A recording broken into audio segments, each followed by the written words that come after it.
చిన్నపరెడ్డి గారు ఒక్క క్షణం మమ్మల్ని అందరినీ టెన్షన్ కి గురి చేశారు.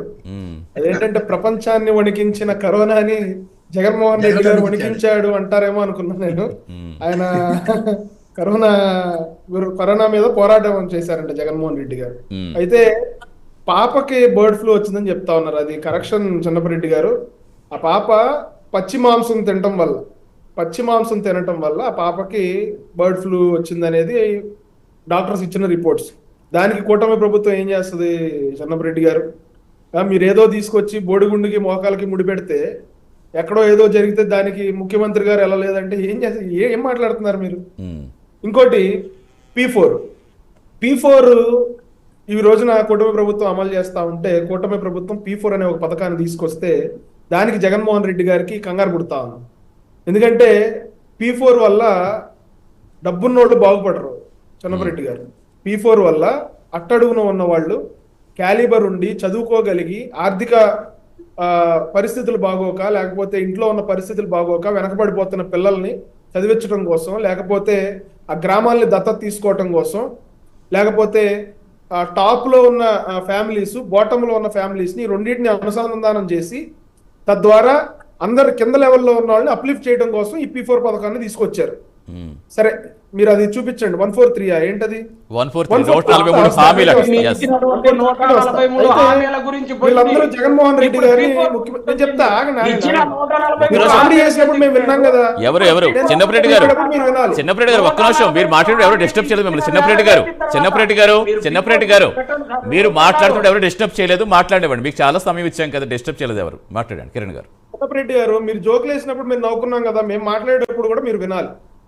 అయితే జగన్మోహన్ రెడ్డి గారిని మళ్ళీ ముఖ్యమంత్రిని చేయాలంట. 30 సంవత్సరాలు ముఖ్యమంత్రిని చేయాలంట. ఏం చేస్తారు ముఖ్యమంత్రిని చేస్తే? ఆల్రెడీ 5 సంవత్సరాలు ముఖ్యమంత్రి చేసిన పాపానికి ప్రజలు పీక్కు తిన్నారు కదా, ప్రజల్ని ఇబ్బంది పెట్టారు కదా, దాడులు చేశారు కదా, రాష్ట్రాన్ని అప్పుల్లోకి నెట్టేశారు కదా. అసలు సామాన్యుడు అనేవాడు ఈ రాష్ట్రంలో మాట్లాడడానికే భయపడేటట్టు చేశాడు కదా జగన్మోహన్ రెడ్డి గారు. మళ్ళీ 30 సంవత్సరాలు అధికారం కావాలని చెప్పి ఎట్లా అడుగుతా ఉన్నారు మీరు?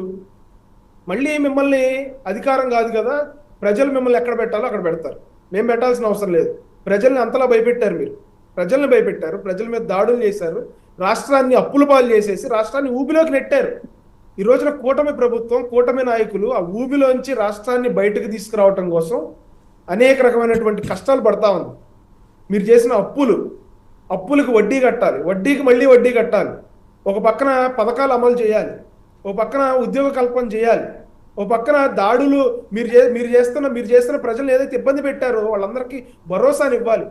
అవన్నీ కూటమి ప్రభుత్వం చేస్తా ఉంది. మీకు ప్రజలు అప్లిఫ్ట్ అవటం మీకు అవసరంలా.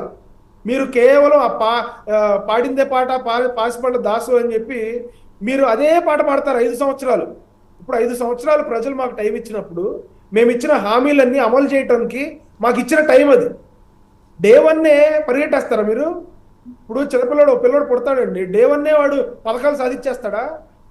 టైం పడుతుంది. మీరు రాష్ట్రాన్ని నాశనం చేశారు కదా, రాష్ట్రాన్ని నాశనం చేసినప్పుడు దాన్ని క్యూర్ చేస్తా ఉన్నారు. క్యూర్ అయ్యి రాష్ట్రంలో మేము ఇచ్చిన హామీలు ఒకటి అమలు చేసుకుంటూ, పెన్షన్లు ఇచ్చుకుంటూ, రోడ్లు వేసుకుంటూ రాష్ట్రంలో ప్రజలకు ఇచ్చిన హామీలన్నీ మేము నెరవేరుస్తాం.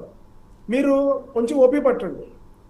లేడికి లేచిందే పరుగన్నట్టు జగన్మోహన్ రెడ్డి గారు ఈ రోజున కళ్ళు తెరిచారు కాబట్టి 3 సంవత్సరాలు మిమ్మల్ని కళ్ళు మూసుకోమన్నారు కదా, అప్పుడే ఎందుకు అరుస్తా ఉన్నారు?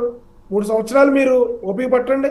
మేమేమైతే హామీలు ఇచ్చామో, గ్యాస్ సిలిండర్లు కానివ్వండి, తల్లికి వందనం కానివ్వండి, లేకపోతే పెన్షన్లు కానివ్వండి, రోడ్లు కానివ్వండి, గోకులాలు కట్టిస్తా ఉన్నారు, ట్యాంక్స్ కట్టిస్తా ఉన్నారు, టూరిజంని డెవలప్ చేస్తా ఉన్నారు.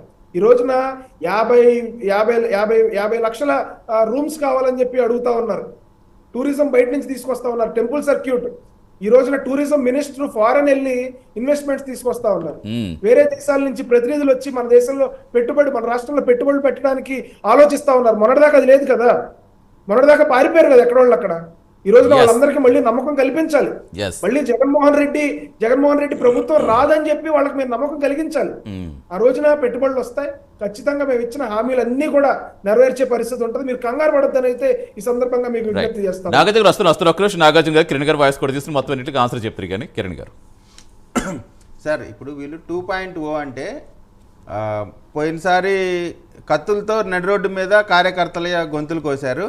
వాళ్ళు మళ్ళీ వస్తే ఈసారి కత్తులు కాకుండా గన్నులతో మేము అటాక్ చేస్తామనేటువంటి తప్ప వీళ్ళ మార్పు అభివృద్ధి చెందేది కత్తుల నుంచి గన్నులకు తప్ప వీళ్ళు ప్రజా అభివృద్ధి అనేది ఉండేటువంటి పరిస్థితి లేదు. ఇందాక కాంగ్రెస్ గురించి కూడా చాలా తక్కువ చేసి మాట్లాడుతూ ఉన్నారు. అసలు మనం రాజశేఖర రెడ్డి గారు ఏ పార్టీలో నుంచి వచ్చారు, ఎక్కడ మీకు అవకాశం ఇచ్చారు అంటే తిన్న ఇంటి వాసాలు లెక్క పెట్టడంలో వైఎస్ఆర్ కాంగ్రెస్ పార్టీకి మించినటువంటి నాయకులు ఉండరు. చిన్నపరెడ్డి గారు వినండి, వింటం కూడా నేర్చుకోండి. కాంగ్రెస్ పార్టీని వెన్నుపోటు పడవటంలో మీకు తిరుగులేదు. రెండో విషయం చెప్తా వినండి. నేను ఒకటే ప్రశ్న వేస్తున్నా. రేపు మేము సూపర్ 6 అమలు చేస్తే మీ దుకాణం మూసుకొని బెంగళూరు వెళ్ళిపోతారా? సూపర్ 6 అమలు చేయటం ఈ ప్రభుత్వ ఎన్డీఏ కూటమి బాధ్యత, అది నెరవేరుస్తున్నాం. మీరు ఇంకా చెప్తా ఉన్నారు పెన్షన్ సూపర్ 6లో కాదు. వినండి,